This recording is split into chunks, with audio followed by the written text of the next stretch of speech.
My stepdaughters think I married their father for money. I refused to warm up on them after they discovered the house was mine and their father was full of debt. I'm dating Tim, a widower. He's in banking, I'm a bartender. I know what it looks like. His 2 daughters thought the same thing, but he's broke as a joke and I've got a trust fund, so actually no. He's broke because his late wife got cancer. 3 times.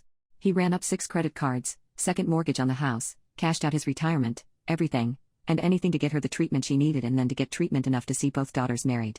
His daughters live 6 hours drive away. We drove to them last year and the year before.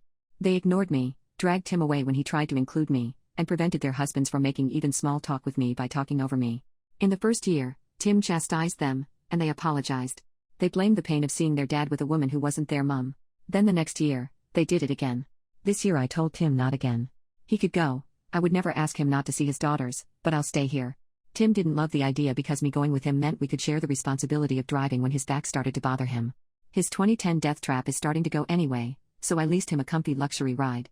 He called the girls, super excited that he'd be able to see them more often without having to worry about his back, who then blew up and accused him of spending their mother's money on a house and car to impress some bimbo bartender and didn't offer them a dime for their weddings. In the ensuing argument it came out that they assumed there had been a life insurance policy, nor did they have any idea about the credit card debt or the second mortgage that the house was underwater on, or that Tim was looking at foreclosure and bankruptcy until he moved in with me. They did not realize it was my house, that he pays no bills save the water bill, and shared groceries. Now the girls want my number. They are sorry I felt lonely. They want to come visit and stay with us next year. Conveniently in summer, I live near a beach. I've told Tim absolutely not about giving out my number.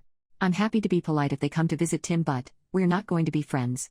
If they had talked to me for even 2 seconds they'd have understood. I am not shy about admitting the only thing I have ever contributed to my blessed financial state is not developing a crippling coke addiction like my cousin Danny did. Tim thinks I'm being too unforgiving. They would have warmed up to me eventually, but knowing how generous I am being with their father has made them warm up quicker. I maintain I don't care about now or later. They had their chance to not be catty brats over incorrect assumptions that I was taking advantage of him.